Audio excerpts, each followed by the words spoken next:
Chers Attégiens, le maire d'Athis-Mons, comme vous le savez, se vante aujourd'hui d'avoir tenu l'intégralité de ses engagements de campagne, 350. Il explique même en avoir réalisé même davantage avec 380 propositions réalisées sur les 350 promises. Alors tout comme vous, j'ai sans doute été interpellé, étant donné l'état de notre ville, et donc je me suis livré à un petit exercice que vous pouvez reproduire chez vous assez facilement. Voilà, j'ai récupéré donc le programme de l'époque, les 350 engagements.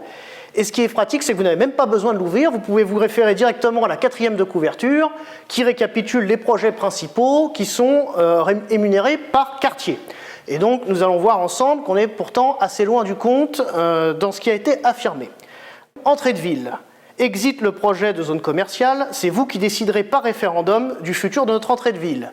Donc comme vous le savez, rien n'a été réalisé. Des terrains qui étaient prévus pour un projet global ont été à l'échec puisque l'aménageur désigné a fait faillite et ils ont ensuite été vendus à la découpe à des prix défiant toute concurrence, jusqu'à 10 fois moins cher que leur prix de marché. De plus, un certain nombre de projets prévus sur cette zone étant controversés, nous avions justement demandé la tenue d'un référendum local, ce qui a été refusé sèchement par le maire, bien que ce soit effectivement écrit dans son programme. Ensuite, nous avions Plateau, le nouveau marché des graviers. Métamorphosons ce marché en un tiers-lieu ouvert et convivial, pouvant accueillir un café associatif, des espaces de coworking, des boutiques éphémères et un marché. Bon, je ne l'ai pas constaté personnellement. Cité de l'Air, arrêt de la ZAC et concertation pour un vrai écoquartier, uniquement pavillonnaire, avec l'implantation d'une nouvelle école. Rien n'a été fait, nous n'en sommes encore qu'au stade de la convention de partenariat qui ne définit même pas le financement. Et quant à la nouvelle école, nous l'attendons toujours. Quai de Seine, création d'une voie verte dédiée à la détente et aux loisirs sur les quais de Seine. Stop aux industries polluantes.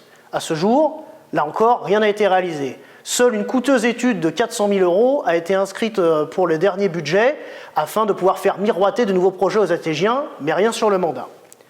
Mons, ferme urbaine, à la place de l'ancienne ferme Tureau. Arrêt du projet de 215 logements. Là encore, rien n'a été fait, l'acquisition n'a été faite qu'en urgence en fin de mandat. Aujourd'hui, on est assez loin de la ferme urbaine puisqu'elle sert de débarras pour les services techniques municipaux. Et enfin, pour une petite note positive, Noyer-Renard, nouveau pôle de service public. En effet, il a été mis en place par l'État et non pas par la ville, puisque ce sont principalement les services gouvernementaux qui pilotent ce genre d'opération. Une maison des services publics qui a brûlé, et suite aux travaux qui ont été entrepris, a été réouverte. Voilà. Mais donc, sur l'intégralité des projets cartographiés de la ville, comme vous pouvez le voir, on est assez loin des 380 engagements sur 350.